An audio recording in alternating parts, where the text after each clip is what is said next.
In this video, we are going to discuss the topic for 9th class, that is valence electrons. What are valence electrons?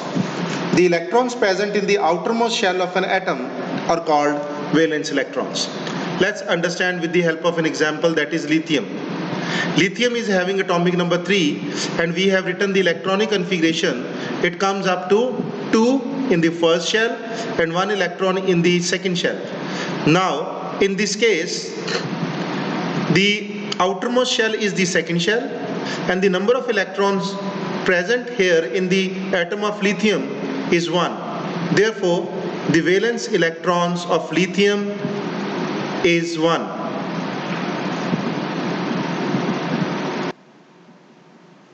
Now, let's take the second example.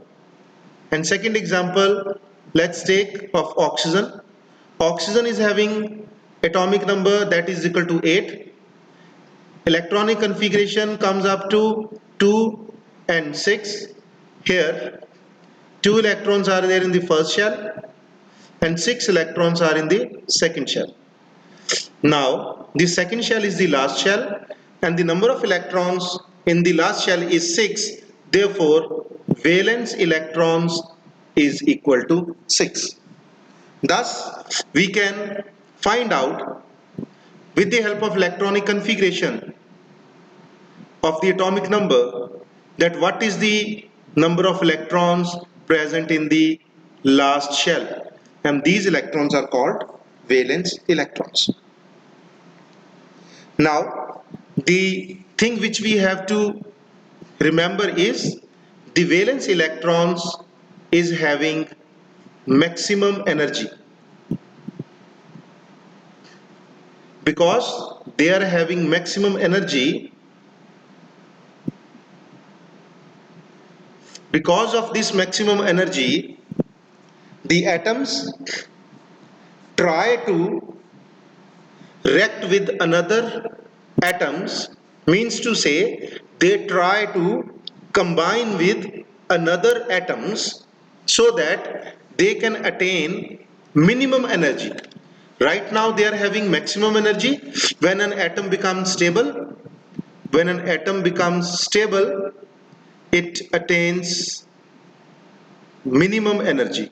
So every atom wants to have minimum state of energy, so that is the reason they combine with another atoms to be stable or to have minimum state of energy.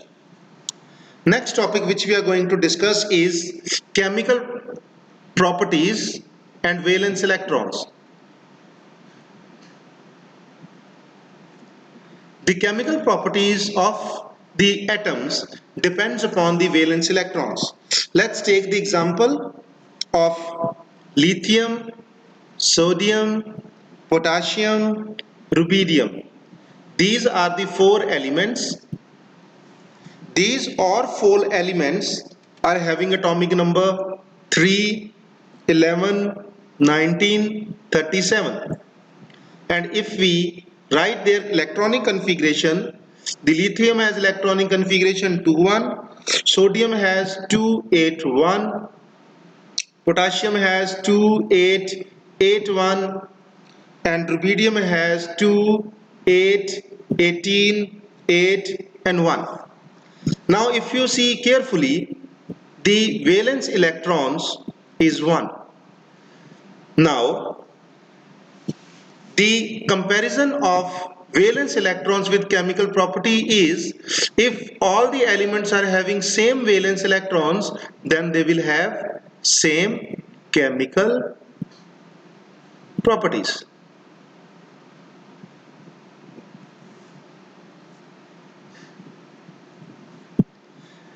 Now, this lithium, sodium, potassium, rubidium, all these elements, they are known as alkali metals.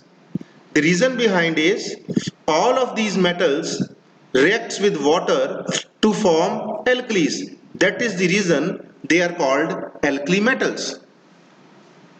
Now, moving on to the second example. The second example is fluorine, chlorine, bromine, and iodine. These all elements are having 7 valence electrons,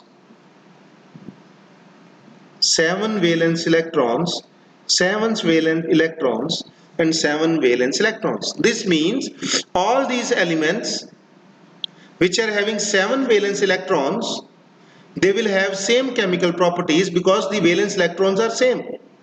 And the name given to these elements is halogens. Halogens are having 7 valence electrons and their chemical properties are same. And alkali metals were having 1 electron in the valence shell, or you can say 1 valence electrons, hence they were having same chemical properties. Thus we can say that if the valence electrons are same, they will have same chemical properties. Moving on further, now we are going to discuss the topic valence electrons and metallic and non-metallic characters. Here we have to remember that if the valence electron in an atom is 1, it will be always metal. If it is 2, then it is again a metal. If the valence electrons are 3, then again it is a atom is a metal. If the valence electrons are 4, then the atom is of the element is a non-metal. If the valence electrons are 5, again it's a non-metal. If the valence electrons is 6, again is a non-metal. If the valence electrons are 7, again it would be a non-metal. If the valence electrons is 8, then it would be noble gas. These noble gases are the inert gases, or they are also called rare gases.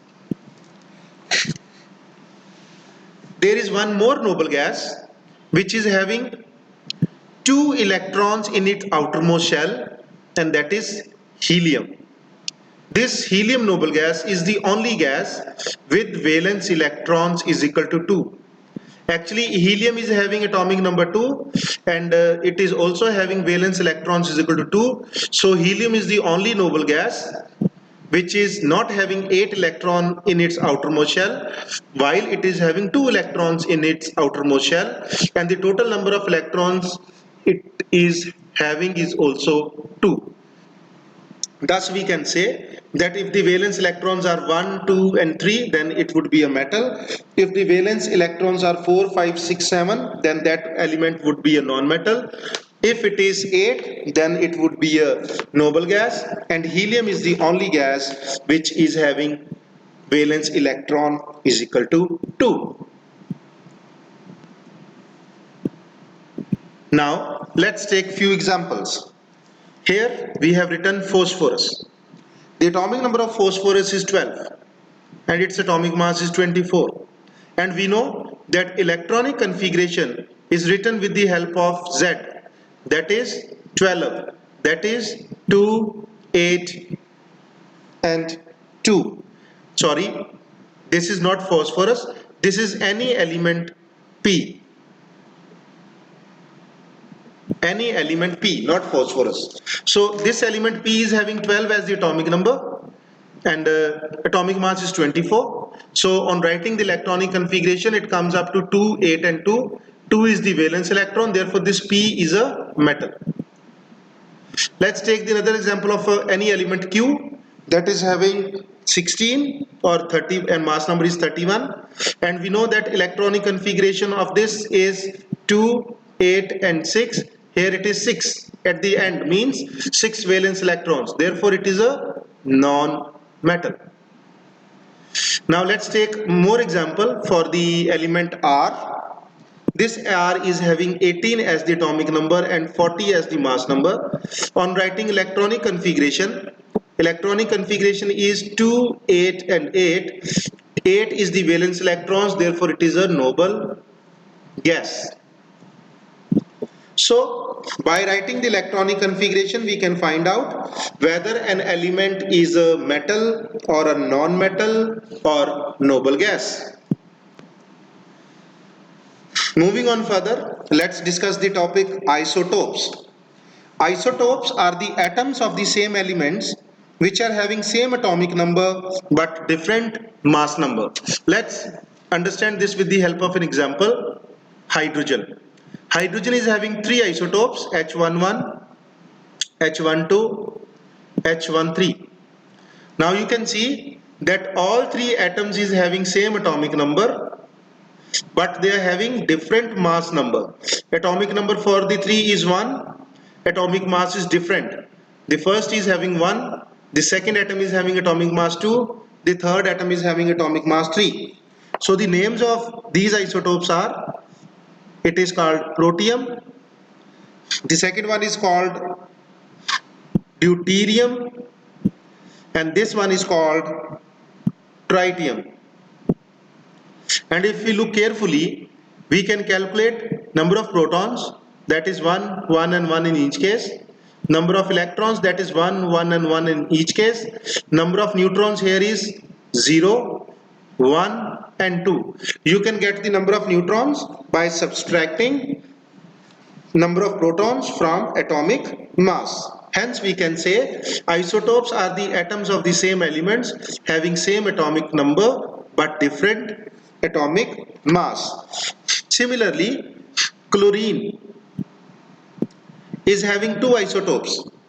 Chlorine 17 and 35 mass number, and the second one is chlorine 17 and 37.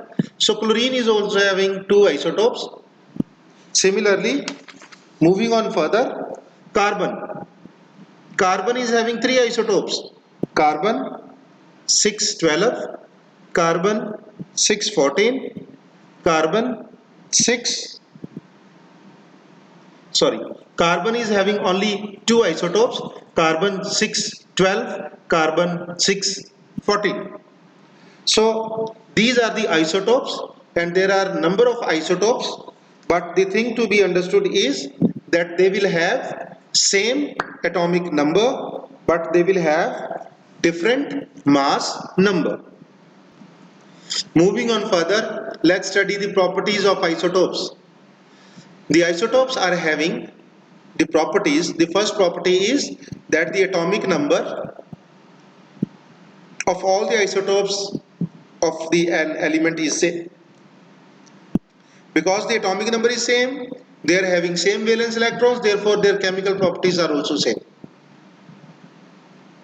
Second is electron distribution, and the number of valence electrons of the isotopes are also same.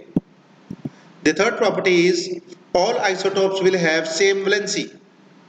The fourth property is the physical properties such as mass, density, melting point, boiling point of the isotopes of the same elements are different, but the chemical properties are same.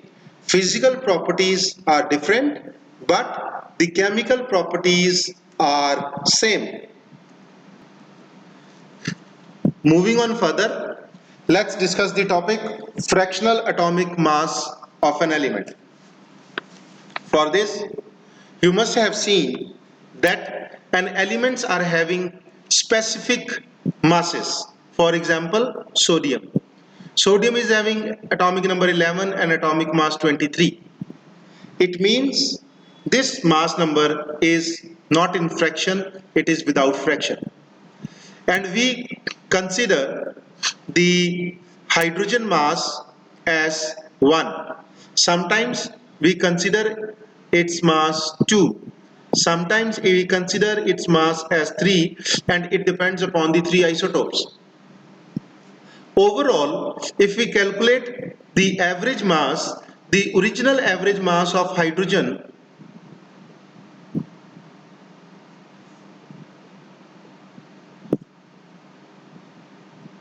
is 1.008 AMU, and this is actually in fractions. Taking the second example of chlorine, chlorine is having atomic mass of 35.5 AMU. But the thing is, we have studied the two isotopes of chlorine, that is chlorine 1735 chlorine 1737. So the atomic mass of the first isotope is 35 and the atomic mass of the second isotope is 31. Now the original mass of chlorine is 35.5. Now we will discuss how to calculate the atomic mass, which is in fraction. For this, we have to see that these isotopes are present in the earth in a specific ratio. Now we know that in the earth, these isotopes of chlorine are present in the ratio of 3:1. Means chlorine 1735 is having 3 parts in the earth crust, and chlorine 1737 is having only 1 part in the earth crust. To calculate the fractional atomic mass, we have to calculate by multiplying the mass of isotope with the ratio and adding to it. For example, 35, this mass number of isotope is in 3 ratio in earth, so multiplied by 3, plus we have to add because we have to get the average mean, and we have to multiply 37 into 1 because this isotope with atomic mass 37 is available in the earth only in 1 part. We have to divide this by the total ratio, that is equal to 4. On calculating, it would come up to 105 plus 37 upon 4. This is equal to 142 upon 4, and the answer comes to 35.5. Means the chlorine which is available in the isotopes, its fractional atomic mass is 35.5. Hence, we have calculated the atomic mass for chlorine. Thus, we can say that the fractional atomic masses of some elements are in fractions, while the elements which are having normal atomic masses, they are not in fractions. That's all in this video.